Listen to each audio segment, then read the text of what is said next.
Like, complacency really only works for women, if I'm going to be honest, because being complacent will make you mediocre, and being mediocre means you're not moving forward in life. You're not moving forward in life, your sexual market value either drops off or stays stagnant, and that's not going to work for you as a man. Women always want better. So complacency only really works for females. Mediocrity too, if I'm going to be honest. Like, a girl can be stupid as fuck but be hot and find a guy. Men cannot afford to be just hot and stupid, because at some point you're still not going to get sexual access. You might get some girls here or there, but you won't be able to keep them. So as a man, if you're not competent, you will deal with consequences for it.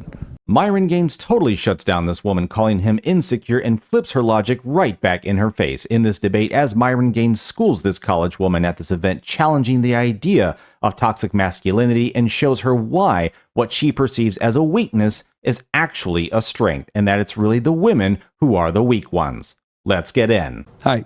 Hi, how are you doing? Hi, good. Good. Okay, well, I wasn't gonna come up here and speak, but I feel like you've said something that I feel like I should ask you about. Sure. With respect, of course. Something that you said to the, I guess we're calling him the Christian virgin. We'll just call him the Christian guy. Okay. Something that you said to him, I feel like kind of led me to believe that you're leading people astray into a value that maybe you're not particularly trying to get them to lead them to. I feel like a lot of what you said was kind of rooted in comparison to the female gender, as far as saying, you know, women have this much value in the sexual market as they're younger, and kind of seems like you're telling men that maybe they should match that so that they don't feel lesser than in a relationship, or they don't feel like they have anything to stack up to or to compare themselves to make themselves feel worse in a relationship, or kind of blaming women on that particular male mindset in a relationship as far as sex goes, and the amount of sexual partners that women have when it's stacked up. I feel like that's rooted in insecurity, and you're trying to get young men to compare themselves to their partners as if it's a competition, and that does kind of belittle the idea of relationships as a whole, and that kind of sets a really poor example to young men when you have them sort of kind of believing that value. So what do you have to say? Is it your intent to lead them to insecurity, which is what I'm hearing a lot of, or is your intent different in so much as empowering men the way that women choose to empower themselves at this point? Because to my understanding, it's the women's empowerment that we're starting to call direct feminism, and I don't think that those two things are exactly the same. Women can still empower themselves and bring themselves out of comfort zones that they used to not have, or lives that they used to not be given, and still have that respect for men. And men do not have to feel like they need to compete because of that. Okay, that was a lot of word salad, I'll be honest with you. Right. Can you give me like a direct question of what it is and what you're specifically having a grievance with? I just want to know what your opinion is on the difference between insecurity and male empowerment, because it seems to me like they're butting heads. Okay, so I've always said that privilege is invisible to those that have it, and this is a perfect example of that. So women don't really, well, they do compete, it's just that they don't really understand it or know it, because women don't operate on meritocracy. So the reality is insecurity is good, because insecurity, when your position is insecure, you're more likely to work to get a better position, right? Insecurity is what men thrive off of, because competition, men must compete. We kind of innately understand this, but women don't. And when it comes to you being with a woman and dealing with your woman, there is a dynamic between the two. And in order for your woman to respect you and want to follow you, you must be better than her in every single way.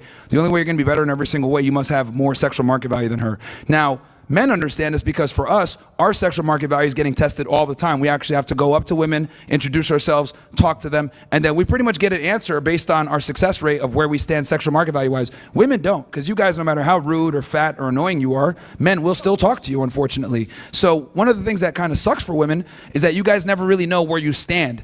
And the thing that sucks for you guys is you guys don't learn where you stand until you get rejected. And the problem with women when they get rejected is it happens so far and few between, and it might come with like one or two guys guys, but it's not enough for you guys to say, damn, I need to self-improve. If I go up to 10 girls and I get rejected, which can happen easily all the time, I'm like, you know what? I probably need to work on my game a little bit. I need to get in the gym. Maybe I smell, whatever. I have a body of work to go off of to figure out what I need to do. With women, since you guys get accepted no matter what, a lot of the times you guys don't know what work needs to be done. And this makes it where you guys are very, I always say this, complacent, and it's like, I'm perfect the way that I am. And women, this is why women don't respect self-improvement a lot of the times. And they get mad even at the notion of me telling you, hey, you need to improve in this way, or you need to do this, or you need to tell your girl to do this. Women get mad at this because like, I'm perfect the way that I am, because we lie to women all the time. So Myron Gaines is exactly right. Enter mainstream media and The Sims. This has destroyed women's perception of how valuable they really are, because all they have to do is pick up their phone and they can read all the self-improvement, well, not self-improvement, but self-validation, and all these simps in their DMs, everyone's trying to meet them, and they're 300 pounds, whatever, but they're finding people all over the world, not realizing there's no one within a 30-mile radius besides maybe one guy that would actually want to deal with them. So they have a completely skewed perception of the world and what options are available to them. And this woman, completely does not get what insecurity really is. That's always a shaming tactic. Oh, you're insecure. Oh, why don't you do this? You're insecure.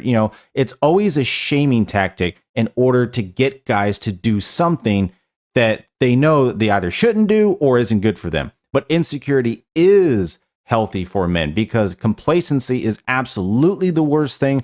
Guys stop pushing, they stop growing, they stop evolving, and they just start resting on their laurels. And over time, that builds stagnation. And from the woman's perspective, it can also build resentment, because she keeps wanting more and more, and you're just wanting to chill and hang out. And eventually, she'll probably leave you in that case. Like, she has, in order for her to follow you, you have to be able to lead her, which means you can't stop, unfortunately. But guys, let me know down below whether or not you believe insecurity is a good thing or a bad thing, and hit that like button and notification bell. It really helps the video. I appreciate it, and let's get back in. With this whole insecurity thing, I'm just telling guys what it really is. For you to be able to command your woman to follow you properly and to do what she's supposed to do, you got to treat it like Pokemon. And what I mean by this is, you need to be the gym trainer with a lot of badges. Because if you don't have enough badges and you go ahead and you tell the woman, hey, I need you to attack, and she doesn't attack, it's because you don't have enough badges. She goes to sleep on you or whatever. That's how women are. They're fucking Pokemon, right? And as a Pokemon trainer, you need to have enough badges to be able to get them to listen. And if you don't, then they don't listen. So that's why I think it's so important for guys to increase their sexual market value, because that's the only thing women respond to favorably. And as a matter of fact, this is why a majority of women are chasing a minority of men. Why are all the women pretty much chasing the same minority of men that call them bitches, hoes, that don't respect them, that don't take them seriously? Why do all the bad boys get all the girls? Why is that? Well, because women respond favorably to men that have higher sexual market value. And that increase in sexual market value a lot of times comes from insecurity and the need to compete. And the need to compete makes you rise up in sexual market value and you get more women.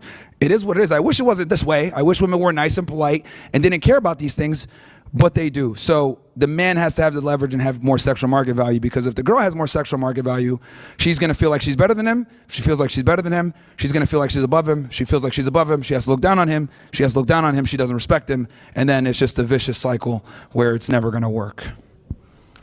I hope that answers it. No, you're good. So basically what you're saying is, like, for men, that kind of insecurity aspect is necessary.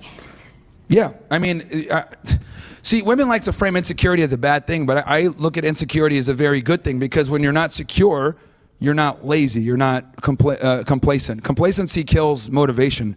Like, complacency really only works for women, if I'm going to be honest, because being complacent will make you mediocre, and being mediocre means you're not moving forward in life. You're not moving forward in life, your sexual market value either drops off or stays stagnant, and that's not going to work for you as a man. Women always want better. So complacency only really works for females. Mediocrity too, if I'm going to be honest. Like, a girl can be stupid as fuck but be hot and find a guy. Men cannot afford to be just hot and stupid, because at some point you're still not going to get sexual access. You might get some girls here or there, but you won't be able to keep them. So as a man, if you're not competent, you will deal with consequences for it.